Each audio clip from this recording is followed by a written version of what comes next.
بسم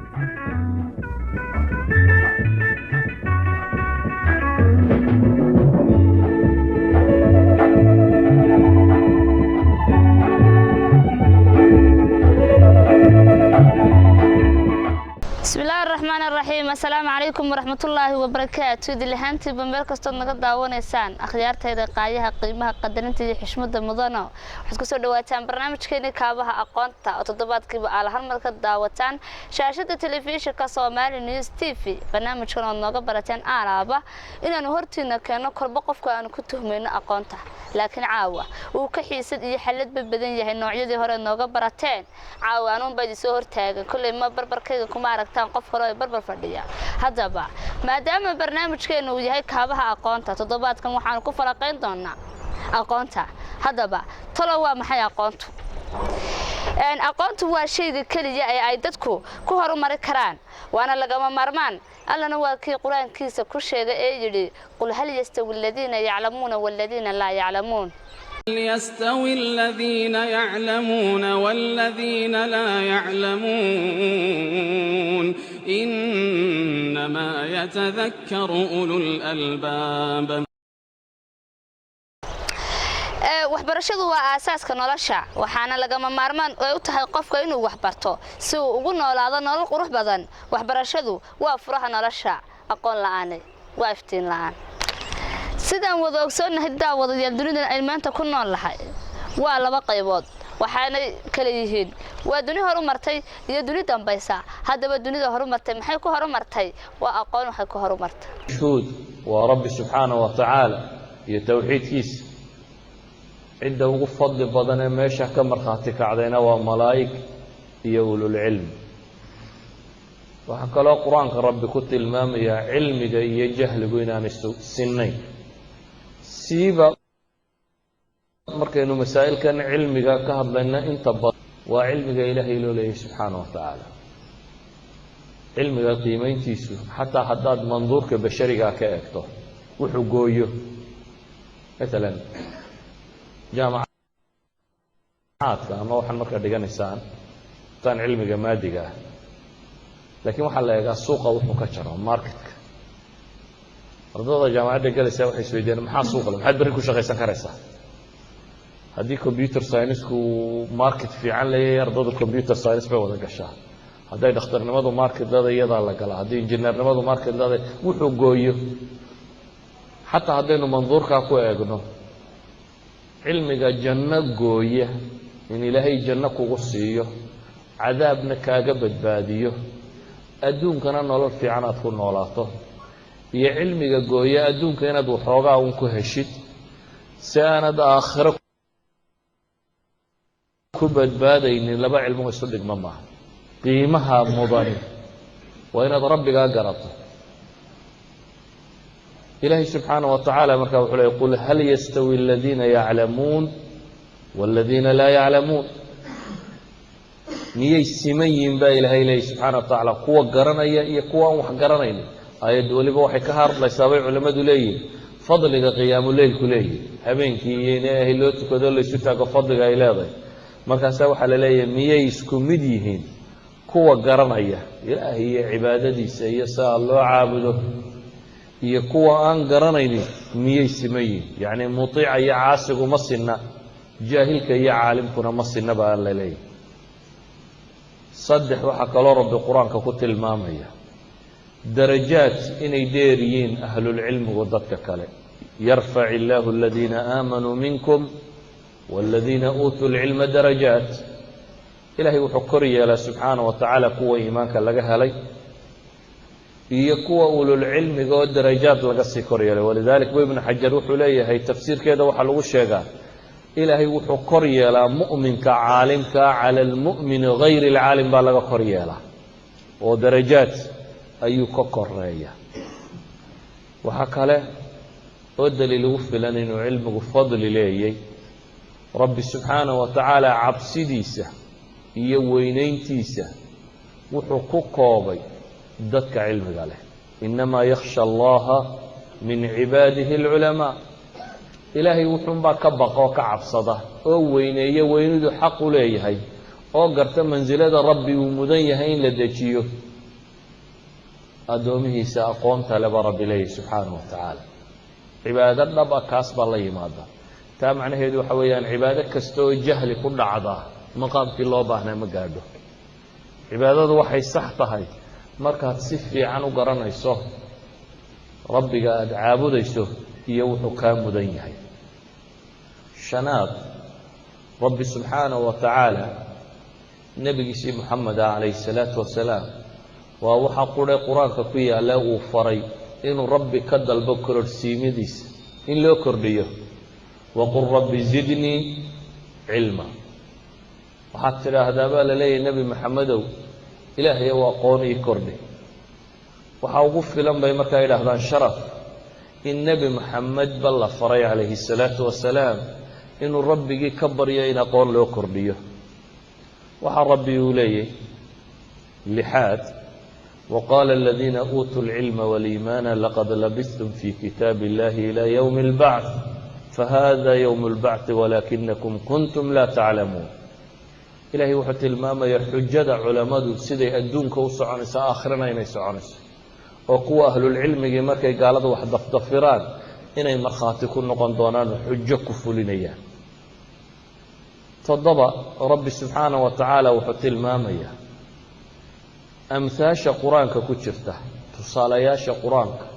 قصصك قرآنك كور رميه وحشاق قرآنك وحا فهم با إلهي لي كوى محي علمي قاله وتلك الأمثال نضربها للناس وما يعقلها إلا العالمون وتصاليال برب لي سبحانه وتعالى كوى سوى تصاليال أن قرآنك إذن كوى ليبا إلهي لي وما يعقلها ma garto garashadeeda ma leh oo ma weeleeyo kuwa ahlu cilmiga mooyaane cid kale yacni ilaahay cidda wax ka fahamtaa ee ujeeddadiisa iyo waxa uu ka rabo gartaa waa ahlulcilmiga ba rabbi leeyahy subxaanahu wa tacaala walidalik baa ilaahay qur-aanka wuxuu ku ammaanaya araasikhiin fi lcilm ama kuwa cilmigu biyo dhigay waxa uu sideed aynu ku tilmaami karnaa علمه إنه يهي السلطان أما حجة أما أود إن عندكم من سلطان بهذا أتقولون على الله ما لا تعلمون بإله إليه إن عندكم من سلطان وحركنا أشياء يسان وحجة أما وهي ستان بإله إليه سه إلهي سبحانه وتعالى وحنا كشياء يسان ووحان محي أيضا قرنين أم لكم سلطان مبين فأتوا بكتابكم إن كنتم صادقين أما السه نبي الله سليمان وكي هدود كمركو دارني لها أو ليأتيني بسلطان مبين مركو يري لا أذبحنه أو لا أعذبنه عذابا شديدا أو ليأتيني وأن قورعي بو يري هدود كي لوايي أما والله عقابي أما وحو الله يمن دون بالي السلطان حجة قال حط بما لم تحط به بليل حجة بلي ما وحانت كوبين أقون أنا بهين بان هيا بيلي نبي سليمان بهدهدو ورشاقنايا وحانو لي هاي نبي سليمانو أقون أنا اكتادو أولين وحانا دادو سو كوبين بان سو كوبو كور كانا دبتنا وحو كور رمي خير صبا إيا قبردي هيستا إيا وركودي بشاق إذن قرآنكو أما علمه وحجة هي قرآنكو قتل ماميا jahligu waa cadawga kaliya ee uu qofku leeyahay waxa uu qofku u diidaa markasta inuu ka fikiro wixii dantiisa ah sidoo kale aqoon la'aantu waxa ay dadka dhaxalsiisaa inay kala garan waayaan xumaanta iyo samaanta markasta oo uu jahligu bato waxa aad u adkaata nolosha qofka aan aqoonta lahaynina waa ka mar walba la doodo ama la murma dadka aqoonta leh imid kuuriyada koonfureed waxa uu iskugu yeedhay intii aqoonta lahayd waxa uu ku yiri waxaad ii keentaan barnaamij waxbarasho oo tacliimeed oo wadankeena aan ka hirgeliyo oo ilmaha wadankan u dhashay markuu 6 jirka gaadho u bilaabo 10 sanadood markuu waxbarashada wado aan waxbarasho dambaba u baahnayn ee uu yahay ilme ama intu suuqa galo isagu abuuri kara shaqo isaguna naftiisana oo abuuri kara dadka kale oo abuuri kara ama warshadaha tagi kara oo warshadaha wax soo saar fiican ka samayn kara ama dawladda iyo nidaamka wadanka ka jira ka qayb gali kara oo noqon kara hogaamiye qoladii baa madaxa isgelisay professor u yeedha kan kale u yeedha ka muddo la wada waxay keeneen tacliin 15 sanadood wuxuu yiri ma doonayo 10 sanadood wax ka badan ma doonayo ilmuhu markuu 16 jir yahay waa inuu haystaa wax kasta oo u baahnaa oo full ah muddo markii la waday sanado waa laga soo shaqeeyay waa la keenay tacliintii bay bilaabeen 1963 64 63 meelaha 20 sanadood gudahood Kuuriya inta ka baxday caalamkii saddexaad ay caalamka koowaad higsatay haddii marka eegto baabuurta leedahay Hyundai wadankeena kuma badna waxay ku badan yihiin Yurub iyo hadda dhulka tagto Toyota Hyundai baa suuqa ka saaraya Hyundai-ga iyaga sameeya baabuurta Kia leedahay oo iyaguna suuqa baabuur badan ka saaraya iyaga sameeya baabuurta Samyang leedahay iyaga sameeya teena aanu soo noqdo telefoonkan Galaxy leedahay iyo Samsung oo dhan iyaga sameeya iyo telefishinada Samsung oo wada aragtay telefoonkan sita HTC leedahay iyaga sameeya talaagadaha iyo air conditioner LG leedahay iyaga sameeya qasaaladaha iyo talaagadaha Daewoo leedahay iyaga sameeya technology-ga caalamka Japaanka halka uu taagan yahay taagan yahay mucjiso kale ma iman waxay go'aansadeen in ay 10 sanadood ilmuhu u noqdo full inuu 12 sanadood tacliinta niriyeen horta waa maxay ولو كبحيو تاني وقال ما قرانزا فصل كسدحات فصل كافراد مركن يراد واحد لو رجل بوقه كواد ودمي بوق الاريده يا واحد دمي حقو كسocda horta su'aalaan la isweydiin weeye tacliinta Kuuriya mesela lagu dhigto waxba kama gelin Indian Ocean iyo Pacific Ocean waxba kama gelin qaaradda Afrika way wareegsantay America waxa soo helay hebel waxba kama gelin Christopher Columbus baa intuu ka baxay Italy China waxba kama waxaas waxba baarak dantooda ka raaceen ma garato dantooda ayay ka raaceen waxba kama gelin ex marka ex anigu deela waliga ex baa soo dhigi jiray dadka xisaabta ku fiican baan ahaa noloshayda dhan engineer baan ahaa engineering baan ahaa waliba yaani subakii faan markan jaamacadda dhiganay waxaan ardayga u horeeyay marka laga bilaabo dugsiga afraad ilaa inta jaamacadda meesina waliga wan kamaan dhicin laakiin saas oo tahay haddana x times x so what x lagu dhuftay waa qolama yaani qofku sharxi karaa ma jirto waad ku wareeraysaa ma todhi ma diriyaysaa x square times x y square minus tangent aqoontaba waxaan dad kale baynu ka soo yara bowsanay oo ka soo aragnay horta sidaa de Kuuriya Nigeria waad aragtay maanta batrool iyadoo leh Kuuriya ma higsan karto Masar hoos bay u sii dhacday hadaf cad bay horta aqoonta kala haayeen dadkaas marka taasi waa mid inaga tacliintu in badan wayna saameysay waynaga deemka quruxda badan leeyma tacliin horta soo keentay inteenba hadii kale Soomaaliya maadnaa inta ba aqoon yar oo inaga dhaxaysa ayaa isu keentay hadii kale xaafadaynu ku kala daba feelayeen inteena badan marka su'aasha iman soo xitay maxay aqoontu saameyn u yeelan weyday waxaan xusuustaa niman saaxiib ahayna barintii dibadda wax ku soo barteen ayaa argeysay yimaadeen Indiya waxbay ka yimaadeen oo waxbay soo dhigteen markaas de odayaashuna wax iska wada lahaayeen bakhaarayo dukaan yar iyo halkan iyo nijaarad yar waxba la iska lahaa marka nin baa biyo yimid markaas de odayaashu dadka dhalinyarada way diri jireen jaamacadaha mooyaan wax la soo baranay war kama hayaan ila dhalinyaradu mid walba mid kale ku daynay saaxiibka Indiya tago wuxuu galay jaamacad buudan leeyahay wuxuu ka bartaa commerce mid kale ka sii dibad odayaasha marka wax ugu bad saarayay islaama hooyaana idir laakiin waxaad soo baranayso wax badan de kama oga marka idankii wax soo barto markuu soo noqday wada bakhaaradii lagu soo noqday magaalada soo bakhaarka maad hagaajisidii wixii uu dhurdhuray moogtay iyo daaqada iyo halkan iyo management soo horta adigu maxaad bar soo baratay markaas uu waxaan soo bartay aqoonta dhaqaalaha soo maxaa aqoonta dhaqaalo kor la markii dambe uu yiri ginigan intuu 20 shilin soo saaray ginigan 2 gini ma ka dhigi kartaa markaas uu yiri de photocopy bergana mu jiride eega photocopy giniga laba magan rasuul hadaba anu ginigan laba gini ka dhigaa buu baalan kasta odaygii anigu ginigan de laba gini baan ka dhigaa marka tacliintan inagu hadafkeena inaga yar qaldanaa ilaa iyo de odaygaasi wuxuu garanayaa on giniga kiishka sokorta soo iibi bakhaarkan oo marka soo qaado ama bakhaarkan ka soo qaado halkan dhig mid kale cararayo sii wala ka sii iibi shilinkii shilin buu ka sameeyaa caaw wuxuu anu ginigan laba gini baan ka dhigayaa adigu ginigan laba gini ma ka dhigi kartaa ma daadaba iga tagturugta maanta dhammaad leedahay wax ma soo bartay horta waxa weeyaan saameynta waxbarashada ilaa ay ama aqoontu ay nolosha taabato وحسمه بدشو لكن سؤال باي ما ننسى horta inagu maxay wax u baranaa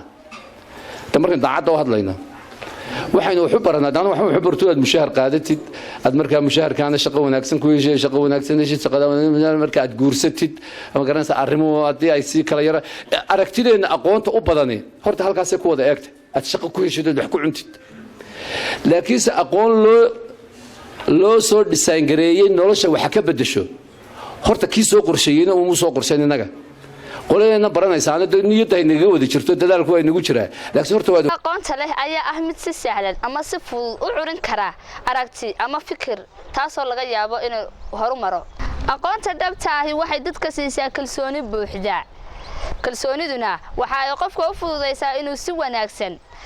u guto waajibaadkiisa aqoonta ama waxbarashada ayaa ah hantida kaliya ee ay yartu dhaxli karaan si ay u horumariyaan nafahooda aqoontu waxa ay dhistaa guri aan tiir lahayn xagga ay aqoon daraduna ay dudumiso guri ku dhisnaa sharaf cizi iyo wanaag haddaba daawade marka aad maqasho aqoon maxaa maskaxdaada ku soo dhaca waxaan nahay wahdiga dugsiyada waxaan nahay wanada macalinka waxaan nahay wahdiga dugsiyada waxaan nahay wanada macalinka waagii baryaba awbax laga waraabsho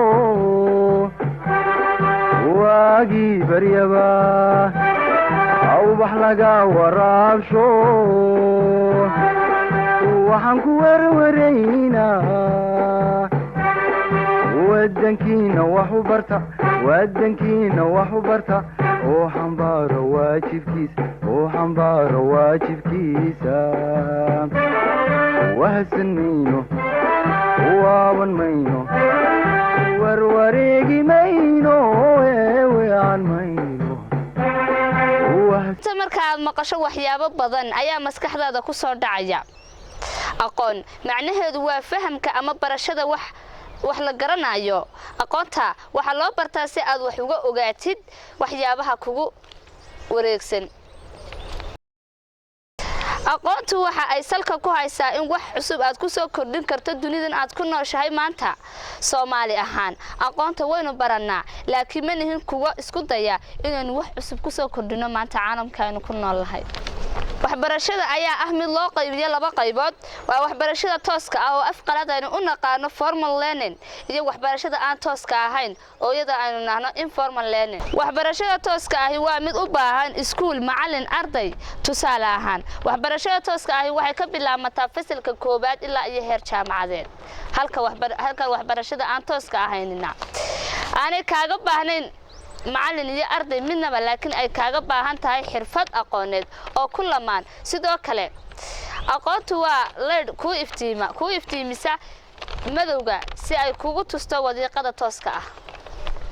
ku iftiimisa madowga si ay ku tusto wadiiqada saxda ah aqoonta waxa loo bartaa in naftaada ay ku fahamto iyo inaad wax ka barato dabeecadaha kala duwan ee makhluuqaadka aqoontaad baratay waa inay kugu noqoto mid ku jihaysa dhanka wanaagsan markasta aqoonta iyo xikmadda haddaba maxaa ka dhaxeeya xikmaddu waxay ku taxalluqdaa aqoonta oo aad si wanaagsan u adeegsatid ama aad u isticmaashid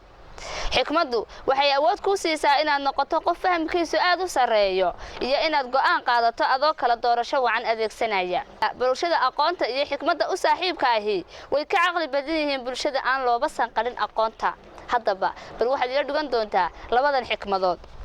dadka oo dhan jeclow dad yarna ku kalsoonow cidna xaqa ay kugu leeyihiin ha ku xadgudbin kale inteena badan way isla wada fahmaysaa baan u maleynayaa xikmadda labaad la fadhiiso dadka ka caqliga badan xitaa haday cadow ku yihiin waayo caqliga ayuu la hadlaa daawadayaal annagoo ku sii siqayna guntii iyo gabagabadii barnaamijkeena kaabaha aqoonta haddaba barnaamijkan ayaa noqon doona caawa laga bilaabo mid aanu su'aalo idinku soo gudbin doono idinkuna aad nooga soo jawaabi doontaan baraha bulshada ama bartaanu Facebook ku leenahay caawa su'aasha idinku dhaafaya ayaa ah shay qibladii u horeysay ee islaamku yeesho waxaan jecelahay kulay intiina badan ee garanaysa inay u soo jawaabto si ay inta kalena ay u garato inta waxaan ku soo gabagabaynay barnaamijkeena kaabaha aqoonta oo idin la socodsiinaysa anigu ayaan Axmed Caydiida waxaan nahay wahdiga dugsiyada waxaan nahay wanada macalinka waxaan nahay wahdiga dugsiyada waxaan nahay